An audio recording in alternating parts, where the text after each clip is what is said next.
Welcome to this video presentation here at Wimbledon Carriage Company, and here we have the Nissan Juke on a 69 plate, as you can see.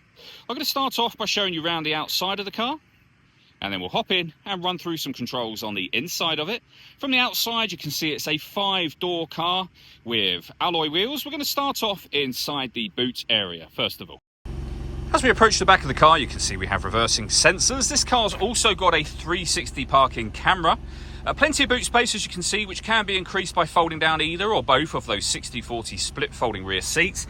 And this tray section can also lift and remove to give you even more space again. Okay, so we're just going to work our way back around to the front of the car. And then, as I mentioned, we'll hop in and run through just a few of the controls on the inside.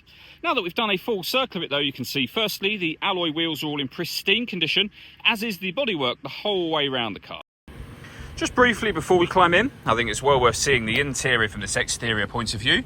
There's plenty to run through on the dashboard, so let's hop in and we'll do that right now. Okay, now that we're inside the car, we're going to start with the dials. Over on the left-hand side, first of all, we've got your rev counter and coolant temperature gauge. On the right-hand side, the speedometer and fuel gauge. In the centre, you can see the total miles of this car. They are only 6,055, so very low mileage for the car's age in particular, of course. To the right-hand side of that, it will show you what gear this car is in. It's an automatic, so we, of course, are in park at the moment. And above that, we have a digital readout for the speedometer. You can change that information for various different things and various different menus, as you can see. All of this is done using the buttons down on the steering wheel just here, with our stereo controls surrounding that. Over on the right hand side we have our cruise control and speed limiter. This car is able to maintain its own distance between itself and the car in front. Just hit this button, it'll do that for you. And behind the steering wheel, the minus and the plus paddle, so that you can change up and down a gear manually with this automatic gearbox, should you wish to do that. Over into the center next, we have the main touchscreen. As you can see, that includes satellite navigation. You can use this dial for various different things, including, as you just saw me do there, zooming out of the satellite navigation. And you have a few physical buttons down the bottom here. So, for example, to get back to your main menu, you can pair up your phone. Once you've done so, you'll obviously be able to make and receive phone calls, but you'll also be able to stream your music wirelessly via Bluetooth audio. We've also got Apple CarPlay, Android Auto, auxiliary input, USB input, and then AM, FM and DAB radio as well. So loads of ways to listen to your music in this car.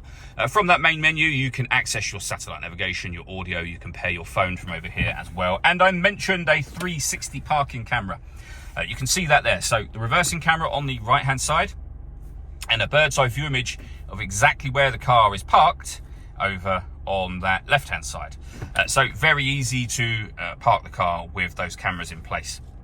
Working our way down from that, we've got our climate control. So you can adjust the temperature, the fan speed. You can determine where you'd like the air to be distributed once it enters the car. The air conditioning is on at the moment, so that turns it off. Back on again. If you hit auto, the car will take control of the direction of the air and fan speed to maintain the temperature that you've asked for. Any manual adjustment will override that and allow you to put it back on your own settings. You can recirculate the air that's in the car.